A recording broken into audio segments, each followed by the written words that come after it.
শহর জুড়ে নিস্তব্ধতা। ঢাকা শহরের মতো ব্যস্ত শহরের মানুষগুলো নিস্তব্ধতার মায়াজালে আবদ্ধ। রাত প্রায় 1টা ছুঁই ছুঁই।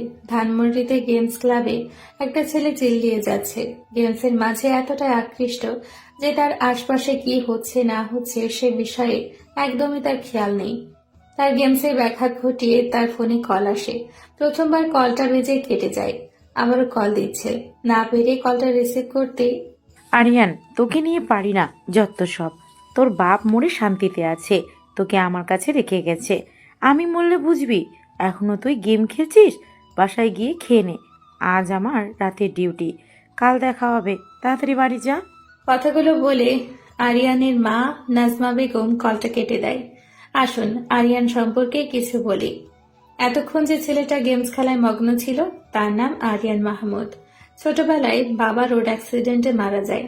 তখন থেকে নাজমা বেগম সংসার চালানোর জন্য একটা হাসপাতালে নার্সের চাকরি নেয়। আরিয়ান সারাদিন গেমস খেলায় মগ্ন থাকে। গেমস খেলায় নাম্বার 1। আজ পর্যন্ত তাকে কেউ হারাতে পারেনি। তার 4জন সঙ্গী আছে যাদের সাথে গেমসের দুনিয়ায় এসে পরিচয় হয়, তবে তারা একে অপরকে আজ পর্যন্ত দেখেনি। বাকি সব গল্পের সাথে থাকুন, জানতে পারবেন। আরিয়ান গেমস খেলা শেষ করে ক্লাব থেকে বের হবে, তখনই আরিয়ানের পাশে থাকা একটা ফোন বেজে ওঠে। আরিয়ান তাকিয়ে দেখে তার সাথে বসে গেমস খেলছিল সেই মেয়েটার ফোন। সম্ভবত ভুলে ফেলে রেখে গেছে। আরিয়ান ফোনটা রিসিভ করতেই হ্যালো, কে বলছেন? জি, আমি আরিয়ান, আপনার পাশে বসেই গেমস খেলেছিলাম। সরি, আমার ফোনটা ভুলে গেছি। তুমি একটা কাজ করো, আমি তোমাকে ঠিকানা দিচ্ছি, ফোনটা দিয়ে যাও। বিনিময়ে তোমাকে 10,000 টাকা দেবো। আরিয়ান বুদ্ধিমান একজন ছেলে। সে এমনিতেই সারাদিনে বেকার বসে থাকে। যদি ফ্রিতে 10,000 টাকা পেয়ে যায় তাহলে বেশ কিছুদিন আয়াসে গেমস খেলে কাটাতে পারবে। কথাগুলো ভেবে মেয়েটার থেকে ঠিকানা নিয়ে তার বাসার উদ্দেশ্যে রওনা হয়। প্রায় 35 মিনিটে মেয়েটার বাসার সামনে গিয়ে দাঁড়ায়। দরজার সামনে গিয়ে টোকা দেওয়ার আগেই ভেতর থেকে আওয়াজ আসে। ভেতরে এসো। আরিয়ান ভেতরে গিয়ে দেখে মেয়েটা শুধুমাত্র একটা টাওয়াল পেঁচিয়ে সোফায় বসে আছে। চুলগুলো থেকে পানি পড়ছে। তার মানে একটু আগেই মেয়েটা গোসল করে বের হয়েছে। আরিয়ান ভালো করে তাকিয়ে দেখে প্রায় টাওয়ালটা হাঁটুর ওপর পর্যন্ত উঠে আছে। মেয়েটার আপত্তিকর জায়গাগুলো স্পষ্ট দেখা যাচ্ছে। কোনো বৃদ্ধ পুরুষ ও মেয়েটাকে দেখলে ঝাঁপিয়ে পড়বে। বাসাটা একেবারে ফাঁকা, হয়তো আর কেউ থাকে না। আরিয়ান নিজেকে কন্ট্রোল করে দাঁড়িয়ে আছে। মেয়েটা ডাকে বাস্তবে ফিরে। ফোনটা ওখানে রেখো। এই নাও তোমার 10,000 টাকা, নিয়ে চলে যাও। আরিয়ান ফোনটা দিয়ে টাকাগুলো নিয়ে দ্রুত বের হয়ে যায়। রাস্তায় গিয়ে হাত ছেড়ে বাঁচে। মনে মনে বলে, মালটা হেব্বি করা, মন চাইছিল একটু জড়িয়ে ধরি। হুশ, আমি এগুলো কি ভাবছি? আমি তো এক নারীতে আসক্ত হব। কথাগুলো বলে আরিয়ান হেসে দেয়। তখনই মনে পড়ে তার মা তো বাসায় নেই। আজকেই সুযোগ। এক প্যাক মারলে কিছু হবে না। কথাগুলো ভেবে একটা বিয়ার নিয়ে বাসায় চলে যায়। পরের দিন অনেকে চিল্লাচিল্লির আওয়াজ শুনে চোখ ডলতে ডলতে ঘুম থেকে ওঠে। চোখ খুলে সামনে এত পুলিশ দেখে হতভম্ব হয়ে যায়। তাকে দেখে তার হাতে হাত করা। আরিয়ান কিছুই মাথায় ঢুকছে না। চিল্লিয়ে বলতে থাকে, আমার হাতে হাত করা কেন? আমি কি করেছি? আর আপনারা আমার বাসায় কি করেন? চুপ শালা, একটা মেয়েকে রেপ করে ছুরি দিয়ে খুন করেছিস, আর বাসায় এসে দিব্যি ঘুমাচ্ছিস, আর এখন বলছিস তোকে হাত করা কেন পড়াচ্ছি? শালা রেপিস্ট। পুলিশ অফিসারের কথা শুনে আরিয়ানের পায়ের নিচ থেকে মাটি সরে যায়। এগুলো কি বলছে? সে কাকে আবার রেপ করলো? পুলিশ অফিসারের বলার সময় আরিয়ানের মা নাজমা বেগম উপস্থিত হয়। ছেলের হাতে হাত করা আর পুলিশ দেখে কান্না করে দেয়। তবুও নাজমা বেগম নাছোড় বান্দা। ওনার ছেলে এমন কাজ করতে পারে না। উনি প্রমাণ জিজ্ঞেস করলে কালকে রাতে আরিয়ান ওই মেয়েটার কাছে যাওয়ার ভিডিও দেখায়। আর মেয়েটাকে যে চাকু দিয়ে খুন করা হয়েছে সেখানে আরিয়ানের ফিঙ্গারপ্রিন্ট পায়। আরিয়ানের হাত ঘড়িটাকেও পাওয়া যায়। সব প্রমাণ বলছে খুনটা আরিয়ান করেছে। আর খুনের আগে মেয়েটাকে বেশ কয়েকবার রেপ করা হয়েছে। নাজমা বেগমের সামনে আরিয়ানের কলার ধরে টানতে টানতে পুলিশ নিয়ে যায়। আরিয়ানকে জেলখানায় বন্দি করা হয়। নাজমা বেগম অনেক দৌড়াদৌড়ি করতেছে ছেলেকে ছাড়ানোর জন্য, তবুও পারছে না। অনেক উকিলের পেছনে ঘুরেছে, কেউ কেসটা নিতে চাচ্ছে না, কারণ সমস্ত প্রমাণ আরিয়ানের বিরুদ্ধে। সকাল থেকে নাজমা বেগম থানায় দাঁড়িয়ে আছে ছেলেকে এক নজর দেখার জন্য। আয়ার সাহেব মারা যাওয়ার পর থেকে আরিয়ানের কোনো চাওয়াই অপূর্ণ রাখেনি। নিজে কাজ করে তবুও ছেলেকে কাজ করতে দেয় না।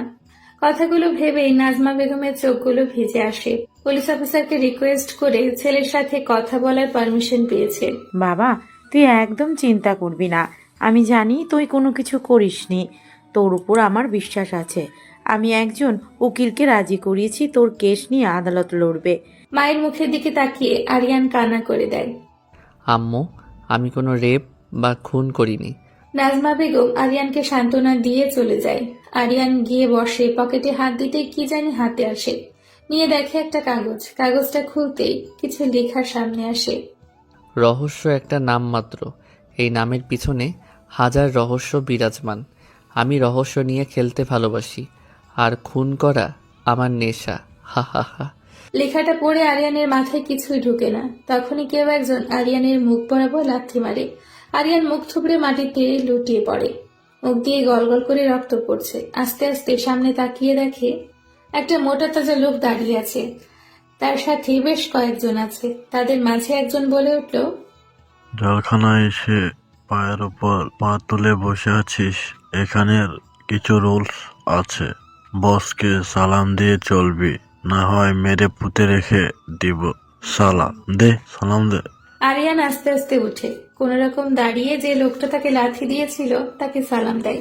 আরিয়ানের সালাম দেওয়া দেখে তাদের মাঝে একজন লোক আরিয়ানকে সজোরে থাপ্পড় দিয়ে বলে, এবারের জন্য তোকে ছেড়ে দিয়েছি। নেক্সট টাইম বসকে দেখলেই সালাম দিবি। কথাগুলো বলে লোকটা চলে যায়। আরিয়ান ব্যথায় কুকাতে থাকে। নাক ফেটে রক্ত বের হয়ে আসছে। দ্বিতীয়বার থাপ্পড়ের কারণে ঠোঁট কেটে রক্ত বের হয়ে যায়। আরিয়ানের মাথায় আসছে না মেয়েটাকে খুন কি করতে পারে। সে তো ফোন দিয়ে টাকা নিয়ে চলে আসে। তাহলে মেয়েটাকে খুনটা করলো কে? আর জেলে আসার পর এই লোকগুলোই তাকে মেরেছে কেন? কিছুই মাথায় ঢুকছে না। আরিয়ান ফ্লোরে শুয়ে পড়ে, আস্তে আস্তে ঘুমিয়ে যায়। এদিকে নাজমা বেগম অনেক উকিলের কাছে দৌড়াদৌড়ি করার পরও ওনার হয়ে কেউ কেস লড়তে সাহস পায় না। কারণ একটাই, সব প্রমাণ আরিয়ানের বিরুদ্ধে। তবে তাদের মাঝে একজন বলেছে যদি কেউ পারে তাহলে সেটা তারেক সাহেব পারবে। তারেক সাহেব হচ্ছে এখানকার সব থেকে বড় ব্যারিস্টার। নাজমা বেগম তারেক সাহেবের অফিসের সামনে অনেকক্ষণ দাঁড়িয়ে থাকে। একটু পর তারেক সাহেবের সাথে দেখা করার সুযোগ পায়। উনি সবকিছু খুলে বলার পর তারেক সাহেবও না করে দেয়। নাজমা বেগম না পেরে তারেক সাহেবের পায়ে পড়ে যায়। তারেক সাহেব সাথে সাথে উঠিয়ে বলে, কি করছেন কি আপনি? আমি আপনার অনেক ছোট হব আর আপনি কিনা আমার পায়ে পড়ছেন? আচ্ছা ঠিক আছে, আমি আপনার কেসটা নিব। আপনি বাসায় যান। নাজমা বেগম অনেক খুশি হয়ে যায়।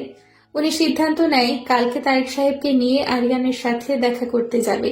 আরিয়ান ঘুম থেকে লাফ দিয়ে ওঠে, কারণ তার পুরো শরীর ভিজে একাকার। তাকিয়ে দেখে তাকে যারা মেরেছিল তাদের মাঝে একজনের এই কাজ। আরিয়ান ছোট ছোট চোখে তাকিয়ে থাকে। তখন লোকটা বলে, তুই এখানে পরে পরে ঘুমাচ্ছিস? তোকে কি বলেছিলাম? চল, বস তোকে ডাকে। না গেলে তোর কপালে শনি আছে। কথাগুলো বলে লোকটা চলে যায়।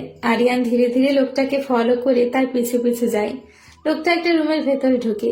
আরিয়ান তাকে অনুসরণ করে ঢুকে দেখে তাদের যে বস শুয়ে আছে আর বাকিরা তার হাত পা টিপে দিচ্ছে।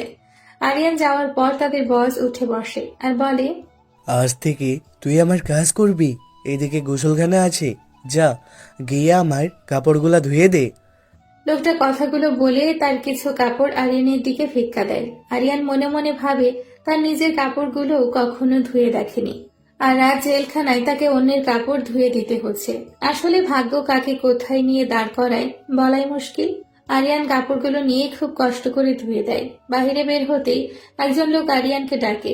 আরিয়ান লোকটার কাছে যাওয়ার পর লোকটা বলে, তুমি কি নতুন এসেছো? জি। তার জন্যই হাত কাটা শোভন তোমাকে এভাবে খাটাচ্ছে। নতুন কেউ আসলেই সে এভাবে কাজ করায়। জেলখানায় সবাই তার কথায় উঠবস করে। কেউ কথা না মানলে তাদেরকে অনেক মারধর করে। লোকটা কথাগুলো বলে চলে যায়। এদিকে আরিয়ান চিন্তায় অস্থির। সে কি আদৌ ছাড়া পাবে? তার মা কি পারবে তাকে ছাড়িয়ে নিতে? খুব কান্না পাচ্ছে তার। কেন যে 10,000 টাকা লোভ করতে গেল? কথায় আছে, লোভ মানুষকে মৃত্যুর দুয়ারে এনে দাঁড় করায়। আরিয়ানের মনে হচ্ছে তাকে তার লোভটাই মৃত্যু পর্যন্ত নিয়ে যাবে। এভাবে দিনটা চলে যায়। নাজমা বেগম তারেক সাহেবকে নিয়ে আরিয়ানের সাথে দেখা করে অনেক কিছু জিজ্ঞেস করে। কথা বলে নাজমা বেগমকে নিয়ে তারেক রহমান চলে যায়। এভাবে কয়েকদিন চলে যায়। আরিয়ানকে প্রতিদিন নানান অজুহাতে হাত কাটা স্বপন মারধর করে। আরিয়ানের সহ্য করা ছাড়া কোনো কাজ নেই। রাত প্রায় 2টা ছুঁই ছুঁই। একটা লোক চেয়ারে বসে অট্ট হাসিতে ফেটে পড়ছে আর বলছে, অন্যের কান্নায় এত আনন্দ পাই কেন? অন্যকে ছটপট দেখে আমার আলাদা তৃপ্তি আসে কেন? পাপীরা পাপ করে আর আমি স্বয়ং পাপ। আজ তারেক সাহেব একা আসে, নাজমা বেগম আসে না। তারেক সাহেবকে একা দেখে আরিয়ান প্রশ্ন করে, আপনি একা কেন? আম্মু কোথায়? আম্মু আসেনি? আম্মু কি আমার উপর রাগ করে আছে? আরিয়ানের কথা জবাবে তারেক সাহেব আরিয়ানকে একটা চিরকুট ধরিয়ে দেয়। সেখানে লেখা, আরিয়ান বাবা, আমি তোর অপদার্থ মা, তোকে আমি কিছুই দিতে পারিনি। আমি চাই না আমি বেঁচে থাকতে তোর মৃত্যু হোক, তাই আমিই চলে যাচ্ছি। তুই আমাকে মাফ করে দিস। তোকে সবসময় বকাবকি করেছি, কখনো বলিনি তোকে আমি অনেক ভালোবাসি বাবা। তোর আম্মু তোকে অনেক ভালোবাসে, আমাকে মাফ করিস বাবা। লেখাটা দেখে আরিয়ান কান্না করে দিয়ে বলে, আমার আম্মু কোথায়? বিনিময়ে তারেক সাহেব বলে, তোমার আম্মু গলায় রশি দিয়ে আত্মহত্যা করে। আর এই নাও, এই মালাটা তোমাকে দিতে বলেছিল, এটা সবসময় পরে থাকতে। আর তুমি অপরাধ মেনে নাও, আমি তোমাকে সাজা কম করিয়ে দিব। কথাগুলো বলে তারেক সাহেব চলে যায়। আরিয়ান খুব করে কান্না করে। তার বেঁচে থাকার সম্বল, তার মাটাও তার ভুলের জন্য আজ দুনিয়া ছেড়ে চলে গেল। নিজেকে কখনো মাফ করতে পারবে না। আরিয়ানের কান্না করার মাঝেই হাত কাটা স্বপন এসে আরিয়ানকে থাপ্পড় মেরে বলে, শালা, তোকে কাজ দিয়েছিলাম, করেছিস? একে তো নিজের মায়ের মৃত্যুর জন্য নিজেকে দোষ দিচ্ছে আর নিজেকে অপরাধী মনে করছে, সেখানে যখন স্বপন এসে আরিয়ানকে থাপ্পড় মারে, আরিয়ানের চক্ষুগুলো রক্তবর্ণ ধারণ করে। বসা থেকে উঠে মুখ বরাবর সজোরে একটা পাঁচ মারে। আরিয়ানের পাঁচের কারণে হাত কাটা স্বপন 10 হাত দূরে গিয়ে পড়ে। মা বলে চিল্লিয়ে ওঠে। তার চিল্লানোর আওয়াজ শুনে তার সাথীগুলো আসে। আরিয়ান একে একে সব কটাকে শুয়ে দেয়। হুট করে পেছন থেকে একজন ছুরি দিয়ে আরিয়ানের পেছনে বসিয়ে দেয়। আরিয়ান পেছনে তাকিয়ে লোকটাকে সজোরে লাথি মারে। আস্তে আস্তে চোখগুলো ঝাপসা হয়ে আসে। যখন চোখ খুলে তখন নিজেকে হাসপাতালের বেডে আবিষ্কার করে। আরিয়ান সবকিছু মনে করার চেষ্টা করে। এখন আরিয়ানের কাছে সবকিছু ক্লিয়ার। আরিয়ান চিন্তা করে এমনিতেও জেলখানায় পচে মরতে হবে, তার চেয়ে বরং পালিয়ে গিয়ে খুনের রহস্য উদ্ঘাটন করাই বেটার। আর এটাই সুযোগ এখান থেকে পালানোর। বাইরে গিয়ে দেখে কড়া সিকিউরিটি, তবে জানালা দিয়ে যাওয়া যাবে, কারণ সে নিচতলার বেডে শুয়ে। রাত 2টা ছুঁই ছুঁই। আরিয়ান এখনো সজাগ।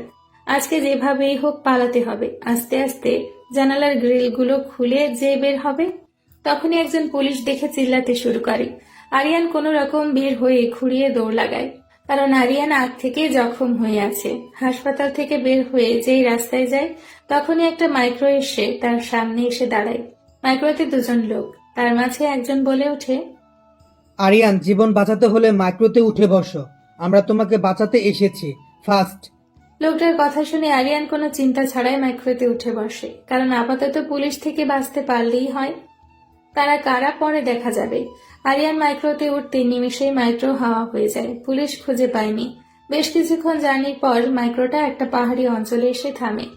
লোক 2জন বের হয়ে যায়, সাথে আরিয়ানকেও বের হয়ে তাদের পিছু পিছু আসতে বলে। আরিয়ান তাদের পিছু পিছু যায়। লোক 2জন একটা সুইচে চাপ দিতেই মাটির নিচ থেকে একটা সরু রাস্তা বের হয়ে আসে। তারা 3জন রাস্তাটা দিয়ে চলতে শুরু করে। এদিকে আরিয়ানের মনে হাজার প্রশ্ন। এই 2জন লোককে, আর তাকে কেন বাঁচালো, আর তাকে চিনে কিভাবে? সব প্রশ্ন যেন আরিয়ানের মাথা চাড়া দিয়ে উঠছে। তখনই তারা একটা ঘরের ভেতর প্রবেশ করে। ঘরটা দেখে আরিয়ানের মাথা চক্কর দেওয়ার মতো অবস্থা, কারণ ঘরটার ভেতর বড় বড় কম্পিউটার, মনিটর, পিসি, একেবারে ভয়ঙ্কর একটা ঘরের মতো। আরিয়ান খেয়াল করে একজন লোক মুখে জোকার মাস্ক পরে কম্পিউটারে কি যেন করতেছে। তাদের সবার পায়ের আওয়াজ শুনে লোকটা কম্পিউটার থেকে চোখ সরিয়ে তাদের দিকে তাকায়। আরিয়ান চোখের দিকে তাকিয়ে অবাক হয়ে যায়, কারণ চোখগুলো মনে হচ্ছে কোনো মেয়ের। আরিয়ানের এভাবে তাকানো দেখে সবাই হো হো করে হেসে দেয়। একজন বলে, নীল শুন, আরিয়ান খুব ভয়ে আছে, দেখ কিভাবে ভয়ে ভয়ে তাকাচ্ছে। বেচারাকে আর ভয় দেখিয়ে লাভ নেই, চল এখন আমাদের পরিচয় দিয়ে ওকে ভয়মুক্ত করি। আদ্রের কথা শুনে নীল মুচকি হেসে বলে, আরিয়ান, আমার একটা স্কোয়াড মনে আছে তোর? আরে গাধা, আমরা তোর গেমিং স্কোয়াড। আরিয়ানের সব মনে পড়ে যায়। তার স্কোয়াড ছিল, সেখানে নীল, আদ্র আর তানিশা ছিল। আরিয়ান তাদেরকে জড়িয়ে ধরে বলে, সরি রে, এত ডিপ্রেশনের মাঝে মাথা থেকে চলে গিয়েছিল। তোরা কেমন আছিস? আরিয়ান কথা বলতে বলতে আদ্র আর নীলকে ছেড়ে তানিশাকে জড়িয়ে ধরতে যাবে, তখনই তানিশা আরিয়ানকে থাপ্পড় বসিয়ে দেয় আর বলে, অসভ্য লুচু পরোটা, একটা মেয়েকে জড়িয়ে ধরতে আসিস, লজ্জা করে না? আরিয়ান গালে ধরে অবাক হয়ে বলে, তুই মেয়ে কিভাবে আমাদের সাথে না ছেলের ভয়েসে কথা বলতি? আরিয়ানের কথায় আদ্র আর নীল হাসতে শুরু করে। আদ্র বলে, আর বলিস না, আমরাও সেম থাপ্পড় খেয়েছি। তুই যে এত বড় বিপদে আমরা কেউ জানতাম না। হুট করে গেমে আসা বন্ধ, আমরা তো পাগল হয়ে গিয়েছিলাম। তারপর হুট করে তানিশা আমাদের দেখা করতে বলে। তানিশার সাথে দেখা করে জানতে পারি তুই এত বড় বিপদে পড়েছিস। এখন বলতে পারিস তানিশা কিভাবে তোর ব্যাপারে খোঁজ নিয়েছে? তাহলে শোন, তানিশা হলো লেডি হ্যাকার। অনেক বড় বড় হ্যাকারকেও সে নাকানি চুবানি খাওয়াতে পারে। আর আমি কার রেসিংয়ে মেডেল পেয়েছি। আর নীল, আরিয়ান, তোকে পরিকল্পিতভাবে ফাঁসানো হয়েছে, তোরা এদিকে আয়। তানিশা কথাগুলো বলে তাদের সবাইকে কম্পিউটারের সামনে এনে দেখাতে থাকে। তানিশা বলা শুরু করে, দেখ তোরা, এখানে আরিয়ানের কয়েক মাসের ভিডিও ফুটেজ, আরিয়ান কোথায় কোথায় গিয়েছে সব এখানে আছে। খেয়াল করে দেখ, আরিয়ান যেখানে যেখানে গিয়েছে ওই যে লাল রঙের মাইক্রো কারটা আরিয়ানকে ফলো করেছে। খোঁজ নিয়ে জানতে পারি কারটা এখানের এমপির ছেলের। অনেক বড় একটা রহস্য এর মাঝে। আরেকটা বিষয়, আরিয়ান যখন ফোনটা নিয়ে মেয়েটার বাসায় ঢুকে তার ভিডিও ফুটেজ পাওয়া যায়, কিন্তু আরিয়ানের সাথে বের হওয়ার কোনো ফুটেজ নেই। আর আরিয়ান যখন মেয়েটার বাসায় যায় ওই দিন ও লাল রঙের মাইক্রোটা তাকে ফলো করে। সেম কাহিনী 2016-তে এইভাবেই কয়েকটা খুন হয়, যেখানে লাশের পাশে খুনির চুল, ঘড়ি, ফিঙ্গারপ্রিন্ট পাওয়া যায়। আরিয়ানকে পরিকল্পিতভাবে ফাঁসানো হয়েছে, অনেক বড় চক্রান্ত হয়েছে তার সাথে। তানিশার কথায় সবাই চিন্তিত। আরিয়ানের চোখে কান্নার ছাপ, কারণ তার মাকে সে হারিয়েছে। আদ্র বলে, আরিয়ান তুই কোনো চিন্তা করিস না, আমরা সবাই তোর পাশে আছি। তোকে নির্দোষ প্রমাণ করব ইনশাআল্লাহ। দেখ, নীলকেই বেচারা বউকে ফেলে রেখে আমাদের সঙ্গ দিচ্ছে তোকে বাঁচানোর জন্য। আরিয়ান তাদের সবাইকে একসাথে জড়িয়ে ধরে কান্না করে দেয়। এবার আর তানিশা বাধা দেয়নি। তখনই আরিয়ান তানিশাকে বলে, তোমার কম্পিউটার কি আমি ধরতে পারি?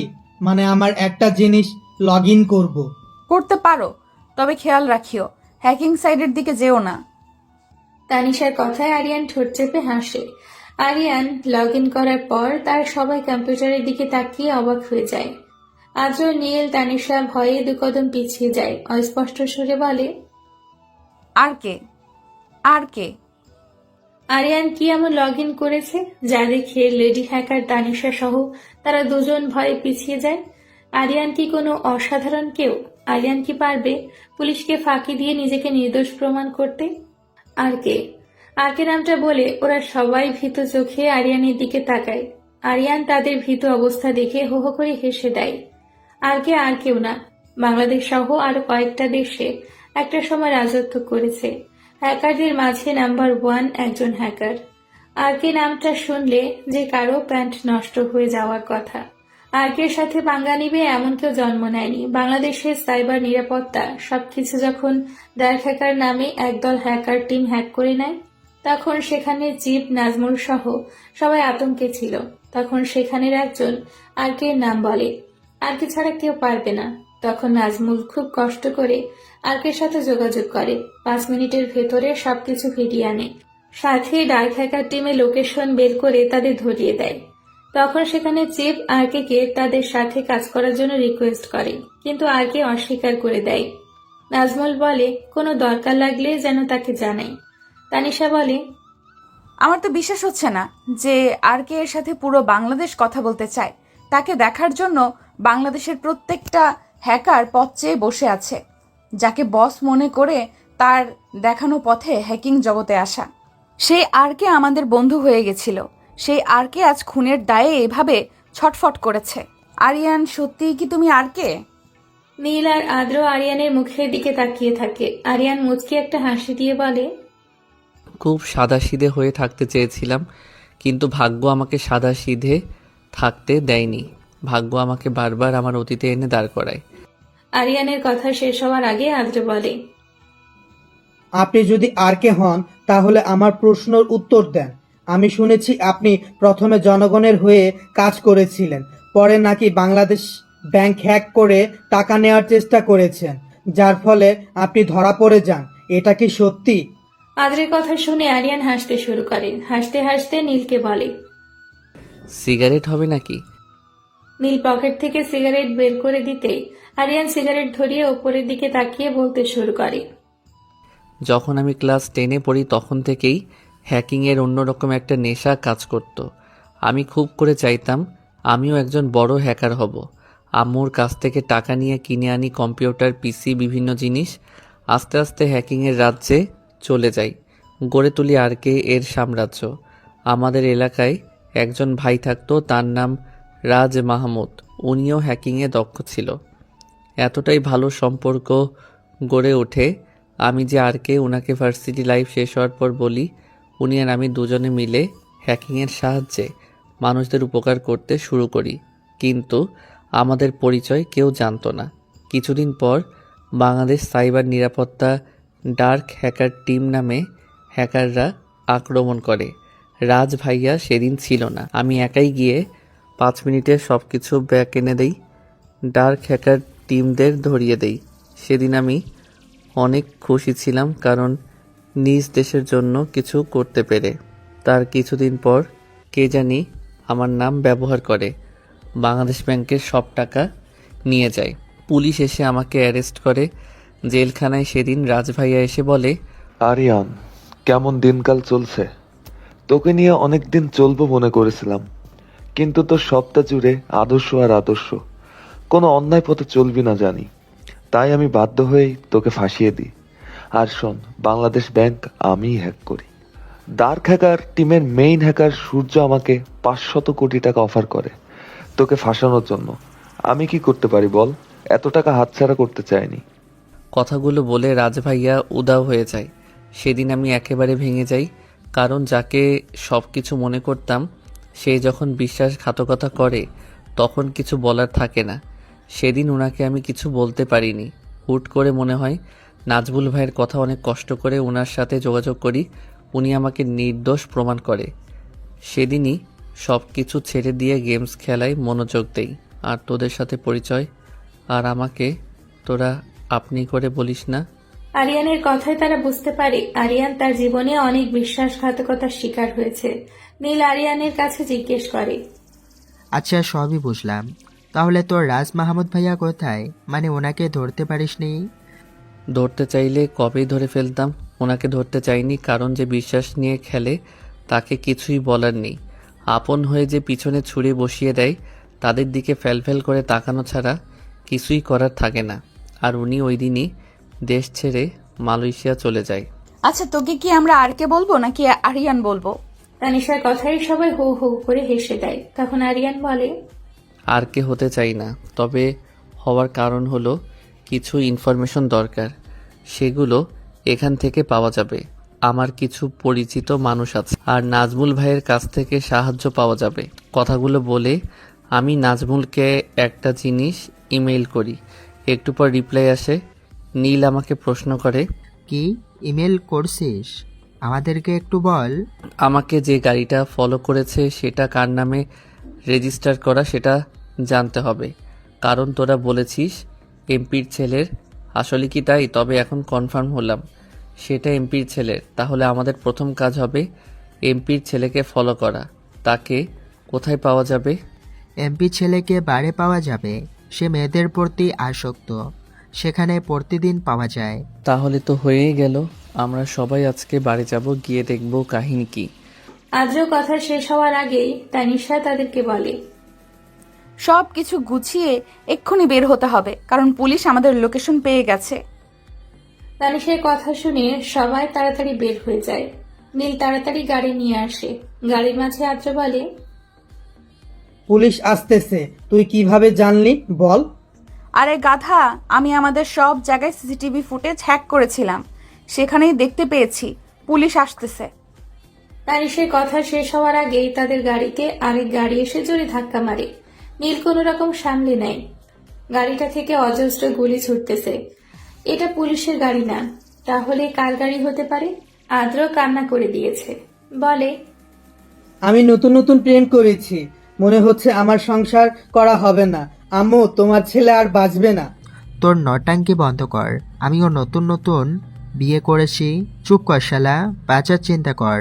তারা দুজন প্যাচাল পাড়া শুরু করেছে। আরিয়ান গাড়িটা কার দেখার চেষ্টা করে।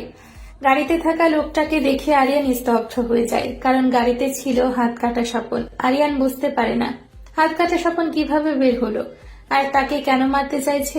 জেলের সামান্য ঘটনার জন্য তো তাকে এভাবে মারতে আসার কথা না। আরিয়ানের মাথায় কিছুই যায় না। তখনই হাত কাটা স্বপন আরিয়ানের গাড়ির টায়ারে গুলি ছোড়ে, যার ফলে গাড়ি বন্ধ হয়ে যায়।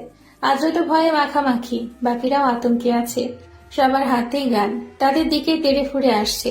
আরিয়ান সবাইকে শান্ত হয়ে বসতে বলে। আরিয়ান নিজে গাড়ি থেকে বের হয়ে যায়।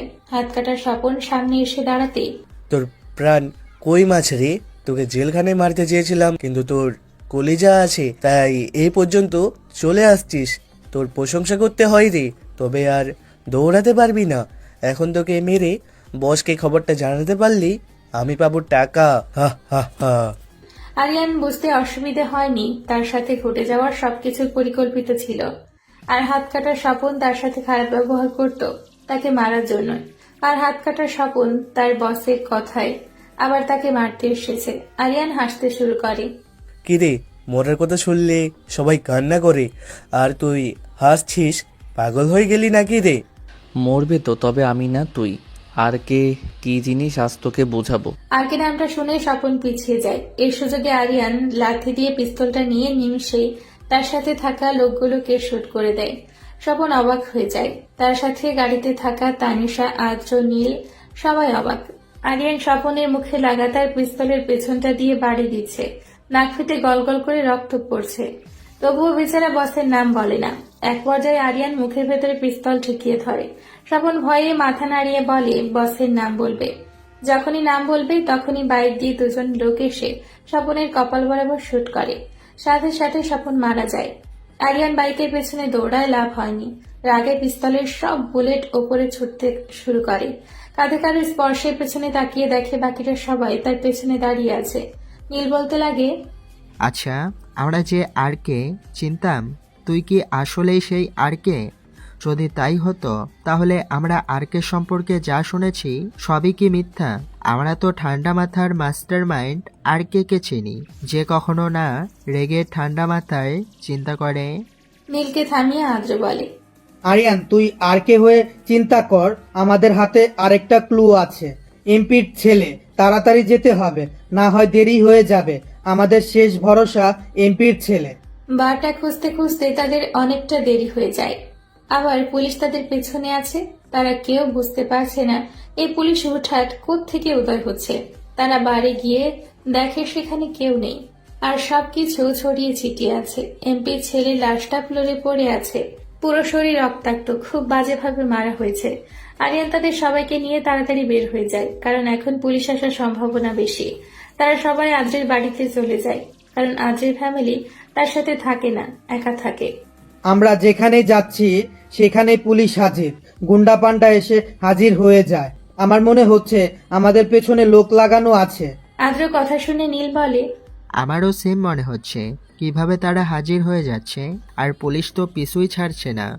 আমরা সবাই বিপদে আছি, শেষ ভরসাও হারিয়ে ফেলেছি। নীলের কথায় ফোরন কেটে তানিশা বলে, আমার কাছে মনে হচ্ছে না আমাদের কেউ ফলো করছে। আমি লক্ষ্য রেখেছি হুটহাট পুলিশ আসছে, তবে কাউকে ফলো করতে দেখিনি। আর বারে যাব এটা আমরা ছাড়া কেউ জানে না। তাহলে সেখানে এমপির ছেলেকে কে মারলো? তানিশের কথায় আরিয়ানের কাছে যুক্তিসঙ্গত মনে হয়েছে। তখনই তার মনে পড়ে যায় তার গলায় তার মায়ের শেষ চিহ্ন লকেটের কথা। লকেটটায় একটা চুমু দিয়ে আরিয়ান হাসতে শুরু করে আর বলে, আমাদের রাজ্যটা একদম রাফিয়ান রাজ্যের মতোই। কে কাকে মেরে তার স্থান নিতে চায় কেউ জানে না। তবে শেয়াল যতই চালাক হোক, জঙ্গলের রাজা সিংহই থাকে। এটা আমার রাজ্য। রাজা ছিলাম, রাজা থাকবো। রাস্তার কুকুররা দূর থেকে ঘেউ ঘেউ করতে পারবে, কাছে এসে লড়াই করার শক্তি লাগে না। আরিয়ানের কথায় আগা মাথাকে বুঝতে পারল না, সবার মাথার উপর দিয়ে গেল। তবে তারা বুঝতে পেরেছে আরিয়ান তার আগের রূপ ধারণ করবে, যে রূপের সবার প্যান্ট নষ্ট হয়ে যায়। এদিকে রাজ মালয়েশিয়া থেকে ছটফট করছে। সেখানে নিজের একটা গ্যাং তৈরি করেছে। রাজ মাহমুদ নামটা সবার জন্য এক আতঙ্ক। তবে আরিয়ানের সাথে বেইমানি করার পর সব সময় তার একটা খারাপ লাগা কাজ করে। আরিয়ান তাকে অনেক বিশ্বাস করত, কিন্তু সে বিশ্বাসের মর্যাদা দিতে পারেনি। রাজের ভাবনার মাঝে তার ফোনটা বেজে ওঠে। তাকে দেখে অনেকদিন পর ডার্ক হ্যাকার কিং এর লিডার সূর্য তাকে ফোন দিয়েছে। ফোনটা রিসিভ করতে বলে, রাজ, তোমাকে আমার দরকার। তুমি হয়তো জানো আরিয়ানকে চিফ নাজমুল ছাড়িয়ে নিয়েছে, কিন্তু ডার্ক হ্যাকার টিমদের সাথে আমার একমাত্র আদরের ছোট ভাইটাও ছিল। আরিয়ানের জন্য আমি আমার ভাইটিকে হারিয়ে ফেলি, তাই সেদিন তোমাকে টাকা দিয়ে আরিয়ানকে জেলে পাঠাই, লাভ হয়নি। তাই আবার একটা নতুন গেম আরিয়ানকে ফাঁসিয়ে দিই, কিন্তু আরিয়ানের কই মাছের প্রাণ সেখান থেকেও বেঁচে গেল। তুমি দেশে আসো, আরিয়ানকে মারার জন্য তোমাকে আমি যত টাকা লাগে দিব। তার বিনিময়ে আরিয়ানের লাশ আমার সামনে দেখতে চাই। সূর্যের কথা শেষ হতেই রাজ বলে, আপনি হয়তো জানেন রাজ মাহমুদ টাকার বিনিময়ে সবকিছু করতে পারে। আমার ডিকশনারিতে টাকার আগে কিচ্ছু নেই। जब पैसा की बात आती है तब मैं सब कुछ करने के लिए तैयार हूँ। I am coming. কথাগুলো বলে রাজ কলটা কেটে দেয়। এদিকে সূর্য পায়ের ওপর পা তুলে সিগারেটে টান দিয়ে ধোঁয়াগুলো উপরে ছুঁড়ে মেরে বলতে লাগে, মাস্টার মাইন্ডের জগতে কেউ কাউকে বিশ্বাস করতে পারে না। টাকার বিনিময়ে ভাইকে মারতেও দুবার চিন্তা করে না। পুরো গেমটা আমার। আর কে তুই? আরিয়ান সে কবে থেকে জানি আমি। প্রথমে মনে করেছিলাম তোকে আমার দলে নিয়ে কাজ হাসিল করব, কিন্তু তুই হলি বিষাক্ত সাপ, তাই তোর উপহার মৃত্যু। আরিয়ান কেন হঠাৎ তার মায়ের দেওয়া লকেটে চুমু খেলো? সূর্য মূলত কে এই গল্পে? মাস্টার মাইন্ড আরিয়ান নাকি অন্য কেউ? রাত প্রায় 2টা ছুঁই ছুঁই। রাতের নির্জনতায় শহরটা স্তব্ধ। শহরে বেশিরভাগই মানুষ ঘুমে কাতর। আরিয়ান মুখে সিগারেট গুজে বেলকনি দিয়ে দূর আকাশের দিকে তাকিয়ে আছে। কত না নিষ্ঠুর এই জগৎ। যতই পেছনে ছেড়ে আসতে চায়, ততই বাস্তবতা তাকে তার নিষ্ঠুর জগতে এনে দাঁড় করায়। সে চায় না অন্ধকার জগতে আবার এসে তাণ্ডব চালাতে, তবে তাকে বাধ্য করেছে। আরিয়ান তার মায়ের শেষ চিহ্ন লকেটের দিকে তাকিয়ে বাঁকা একটা হাসি দিয়ে ল্যাপটপের সামনে বসে কাজ করতে শুরু করে। কাজ শেষ করে অট্টহাসিতে ফেটে পড়ে। তার হাসির আওয়াজ এতই তীব্র ছিল, তানিশার ঘুম থেকে উঠে যায়। আস্তে আস্তে বেলকনিতে এসে দেখে আরিয়ান ল্যাপটপের সামনে বসে হাসতেছে। তানিশা আরিয়ানের পেছনে এসে দাঁড়িয়ে থাকে। কার উপস্থিতি টের পেয়ে তাকিয়ে দেখে তানিশা। আরিয়ান বলে, তানিশ, ওই দূর আকাশের দিকে তাকিয়ে দেখ, তারা শূন্য আকাশটা কেমন কালো আকৃতি ধারণ করেছে।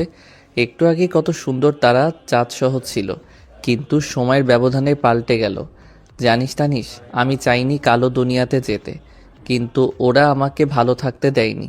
এক একজনকে কুত্তার ন্যায় দৌড়িয়ে দৌড়িয়ে মারবো। আমি আমার কালো দুনিয়ায় আবার ব্যাক করব। কথাগুলো বলে আরিয়ান হো হো করে হাসতে থাকে। তানিশা আরিয়ানের পাশে জায়গা করে বসে। আরিয়ানের কাঁধে হাত দিয়ে বলতে শুরু করে, আরিয়ান, তুই একটা জিনিস সব সময় মনে রাখবি। তুই সাধারণ কেউ না, তুই সাধারণের মাঝে অসাধারণ একজন। আর তোর মন মানসিকতা সম্পর্কে যতই বলবো কম হয়ে যাবে। আর কে কেমন পুরো বাংলাদেশের মানুষ জানতো। এটাই তো সুযোগ। নিজের আগের পরিচয়ে ফিরে গিয়ে ময়লা লাগানো মানুষগুলোকে তার স্থানটা দেখিয়ে দে। আর তোর মায়ের খুনের সাথে তোকে জেলে নেওয়া লোক একটাকেও ছাড়বি না। আমরা তোকে সব সময় সাপোর্ট করব। তানিশার কথায় আরিয়ান একটু হাসে। এদিকে ডার্ক ওয়ার্ল্ডের অন্যতম হ্যাকার রাজ মাহমুদ বাংলাদেশে এসে পা রাখে। সূর্য তাকে পিক আপ করার জন্য আসে। রাজ সূর্যের ফার্ম হাউসে আসে। আরিয়ান মাহমুদকে মারার জন্য পরিকল্পনা করতে থাকে। রাজ মাহমুদ জানে আরিয়ান কোনো পাতি খেলোয়াড় না, তার সাথে খেলতে হলে কলিজার প্রয়োজন। আরিয়ান ডার্ক ওয়ার্ল্ডের সব থেকে ভয়ঙ্কর একজন হ্যাকার। সূর্য রাজকে বলে, রাজ, আরিয়ানকে যেভাবেই হোক মারতে হবে। তার জন্য আমার ব্যবসা সহ আমার ভাইটাকে হারিয়েছি। আমি আরিয়ানের লাশ দেখতে চাই। তার বিনিময়ে সবকিছু তোমাকে দিব। সূর্যের কথা শুনে রাজ মাহমুদ হাসতে শুরু করে। রাজের কাছে সূর্যের কথাটা পান ছাড়া কিছুই মনে হলো না। রাজ বলে, সিংহের রাজ্যে এসে সিংহকে মারার চিন্তা করা নিতান্তই বোকামি। সিংহ এমন একটা প্রাণী যার গর্জনে জঙ্গলের সব প্রাণীর আত্মা শুকিয়ে যায়। ভয়ঙ্কর প্রাণীও সিংহের ভয়ে কাঁপাকাঁপি লাগিয়ে দেয়। আরিয়ান হচ্ছে একটা জলজান্ত সিংহ। এত সহজে তাকে মারা যাবে না। আচ্ছা সূর্য সাহেব, আমাকে একটা খবর দিতে পারবেন? রাজের কথায় সূর্য মাথা নাড়িয়ে বলতে আমাদের হ্যাকিং জগতের সাথে ভয়ঙ্কর একটা মাফিয়ার আবির্ভাব হয়েছিল। কয়েক মাসে তাদের নাম ডাক বিভিন্ন দেশে ছড়িয়ে গিয়েছিল, যার নাম ছিল ডেভিল কিং। তার বিষয়ে আমাদের কিছু বলতে পারবেন? ওর কথায় সূর্য বলে, ডেভিল কিং হুট করে হারিয়ে যায়, তবে ডেভিল কিংকে কেউ দেখেনি। আমাদের যেমন সাইবারের রাজত্ব, তেমন ডেভিল কিং এরও ছিল মাফিয়া জগতের রাজত্ব। আচ্ছা, তুমি ডেভিল কিং এর কথা কেন জিজ্ঞেস করছো? কারণ আরিয়ানকে মারতে হলে কোনো মাফিয়ার সাহায্য নিতে হবে। মাফিয়াদের কাজ টাকার বিনিময়ে কাজ করা। আমার টিম সহ একজন মাফিয়াকে লাগবে। মিস্টার কিং নামে বর্তমান একদল মাফিয়া আছে, যারা পুরো বাংলাদেশের নিজেদের টিম দিয়ে ঘেরাও করে রেখেছে। তাদের সাথে কথা বলা দরকার। তারা সঙ্গ দিলে আরিয়ানকে মারতে আমার সহজ হয়ে যাবে। সূর্যের কথা শুনে রাজ ঠোঁট বাঁকিয়ে হাসতে থাকে, কারণ রাজ মাহমুদকে এমন কোনো মানুষ নেই চিনে না। এদিকে আরিয়ান তানিশার সাথে গল্প করে ঘুমাতে চলে যায়। নীল সকালে উঠে সবাইকে জাগিয়ে দেয়, কারণ তাদের কাছে কোনো রকম ক্লু নেই। আরিয়ানের সাথে হয়তো তাদের জীবনটাও শেষ হয়ে যাবে। সবাই চিন্তিত, শুধু আরিয়ান বাদে। আরিয়ান সবাইকে নিয়ে একটা জঙ্গলে চলে যায়, ভয়ঙ্কর একটা জায়গা। দিনের সময় বিদ্যুটে অন্ধকার। আরিয়ান তাদের নিয়ে জঙ্গলের একেবারে ভেতরে গাড়ি থামায়। আজও এমনিতেই ভীতু, সে তো নীলকে এক প্রকার জড়িয়ে ধরে আছে। নীল সহ্য করতে না পেরে বলেই বসল, কিরে আদ্র, আমি কি তোর গার্লফ্রেন্ড লাগি নাকি? যেভাবে আমাকে জড়িয়ে ধরে আছিস, আমার বিবাহিতা বউও আমাকে এভাবে ধরেনি। নীলের কথায় তানিশা জোরে হেসে দেয়। আদ্র লজ্জায় পড়ে যায়। তানিশা আরিয়ানকে বলে, আরিয়ান, তুই আমাদের কোথায় নিয়ে যাচ্ছিস একটু বলবি? এই ভয়ঙ্কর জঙ্গল দেখে গা শিউরে উঠতেছে। তানিশের কথায় আরিয়ান থমকে যায়। আরিয়ানের সাথে সাথে তারাও দাঁড়িয়ে যায়। আরিয়ান জঙ্গলের ভেতরে একটা গুহায় প্রবেশ করে। আরিয়ান সাইডে একটা বাটন চাপ দিতে গুহাটা কেঁপে ওঠে। আস্তে আস্তে একটা দরজা খুলে যায়। আরিয়ান তাদের নিয়ে ভেতরে প্রবেশ করে। সবাই আরিয়ানের এই সিক্রেট রুমটা দেখে ভয় পেয়ে যায়, কারণ এই রুমটা দেখে সবাই বলবে এটা ভয়ঙ্কর কারো রুম। আরিয়ান কম্পিউটারের সামনে বসে হাসতে থাকে। আরিয়ানের হাসির শব্দ শুনে বাকিদের মাথায় কিছুই যায় না। তানিশা বলে, তুই এভাবে হাসছিস কেন? মাঝে মাঝে তোর যে কি হয়ে যায় বুঝি না বাপু। রাজ্যটা আমার, আমি আমার রাজ্যের রাজা। আমাকে মারার জন্য নতুন একটা ফন্দি আটতে ব্যস্ত কাকশিয়ালের দল। রাজ বাংলাদেশে এসেছে, মনে করেছি তাকে ছেড়ে দিব, কিন্তু রাজের কপালে ছাড় নেই। তাই আবার আমার রাজ্যে এসে আমাকে মারার ফন্দি আটতে ব্যস্ত হয়ে পড়েছে। তোমাদের এখানে আনা এই রুমটার পাওয়ার বাটনে আমার ফিঙ্গারপ্রিন্ট দেওয়া। আমার হাত ছাড়া কেউ খুলতে পারবে না, তাই এটা নিরাপদ জায়গা। আমার মাইন্ড স্টাইল দেওয়ার পালা। হা হা হা। বেশ অনেকদিন চলে যায়। এমআরের লোকেরা আরিয়ানকে পাগলের ন্যায় খুঁজে চলেছে। রাজ আর সূর্য তাদের ফার্ম হাউসে বসে সিগারেটের ধোঁয়া আকাশে উড়াচ্ছে। রাজ বলে, আরিয়ান হয়তো গা ঢাকা দিয়েছে, তাকে খুঁজেই পাচ্ছি না। একদিকে পুলিশ, অন্যদিকে মাফিয়ার লোক, শালা বেঁচে যাবে কিভাবে? রাজের কথায় সূর্য হাসতে থাকে। হাসতে হাসতে রাজকে বলে, রাজ, ঢাকা সিটিতে 105 নম্বর বাড়িতে তোমার লোক পাঠাও। আরিয়ানকে সেখানে পাবে, কোনোভাবে যেন বাঁচতে না পারে। সূর্যের কথায় রাজ অবাক হয়ে যায়, কারণ সূর্য জানে কিভাবে আরিয়ান সেখানে আছে। রাজ প্রশ্ন করতে যাবে, তখনই সূর্য বলে, কিছু কিছু জিনিস অজানা ভালো, থাক না অজানা হয়ে তোমার লোক পাঠাও, আরিয়ানকে যেন সেখানে শুট করে দেয়। রাস্তার লোকদের পাঠিয়ে দেয়। একটু পর একজন লোক খবর দেয় আরিয়ানকে সেখানে ঘুমন্ত অবস্থায় পায়, আর ঘুমের মাঝেই শুট করে দেয়। কথাগুলো শুনে তাদের কারোরই বিশ্বাস হয় না। তারা দুজন আরিয়ানকে চোখে দেখার জন্য চলে যায়। তারা গিয়ে বিস্ময়ভাবে তাকিয়ে থাকে, কারণ তাদের সামনে আরিয়ানের লাশ। দুজনেই খুশি, কারণ মাস্টারমাইন্ডের জগৎ থেকে আরিয়ানকে সরিয়ে দিয়েছে। সকালবেলা নীল, আদ্র, তানিশা ঘুম থেকে উঠে সেখানে টিভিটা অন করতেই নিউজে দেখতে পায় আরিয়ানের মৃত্যুর খবর। তারা আরিয়ানকে খুঁজতে শুরু করে। তখনই তাদের সামনে একটা খাম দেখতে পায়, সেখানে লেখা, তোরা আমাকে মাফ করে দিস রে, আমি আমার জন্য তোদের ভবিষ্যৎ, তোদের জীবন নষ্ট করতে পারবো না। আর শোন, ভেতর থেকে দরজা খোলা যায়, তোরা তোদের জায়গায় চলে যাস, বেঁচে থাকলে আবার দেখা হবে।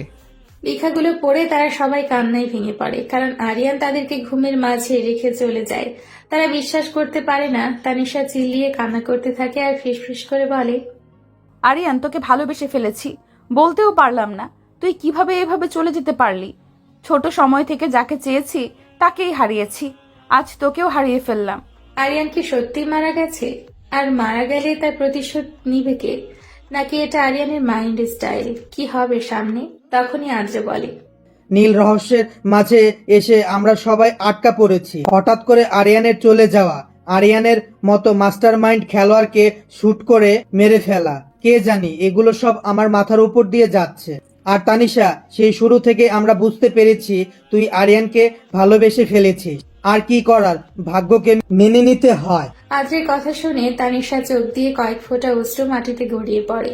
চোখগুলো অসম্ভব ফুলে গেছে। তানিশা দেখতে অসম্ভব সুন্দর, কান্নার কারণে পুরো মুখ নাক লাল হয়ে গেছে। পরক্ষণেই রাগের আভা চোখ মুখে ফুটে ওঠে। তানিশা বলে, আরিয়ানকে যারা মেরেছে তাদের সব কয়টাকে কুত্তার মতো দৌড়িয়ে মারবো। আজ থেকে শুরু হবে সাইবার আক্রমণ, কাউকে শান্তিতে থাকতে দিব না। তানিয়ার কথা শুনে শান্তশিষ্ট নীল কান্নামাখা কণ্ঠে বলে ওঠে, তানিশা আর আদ্র, আরিয়ানকে এই অল্প দিনে ভাইয়ের স্থান দিয়েছিস। তার এমন অবস্থার জন্য আমারও কষ্ট হচ্ছে, কিন্তু তাড়াহুড়ো করে যা করব সবই ভুল হবে। তাই শান্ত হয়ে মাস্টার প্ল্যানিং করতে হবে, কারণ আরিয়ান কোনো সাধারণ কেউ না। আরিয়ান হচ্ছে মাস্টার মাইন্ড জগতের কিং আরকে। তাকে সাধারণ কারোর পক্ষে মারা সম্ভব না। নীলের কথায় তারা দুজন কিছুটা বুঝতে পারে। তাড়াহুড়ো করে কোনো কিছু করা যাবে না। তারা তিনজন ভয়ঙ্কর এই জঙ্গল থেকে বের হয়ে যায়। এভাবে বেশ কিছুদিন চলে যায়। রাত 2টা ছুঁই ছুঁই। এমা কিং মিস্টার নাসিফ একটি বারে বসে আছে।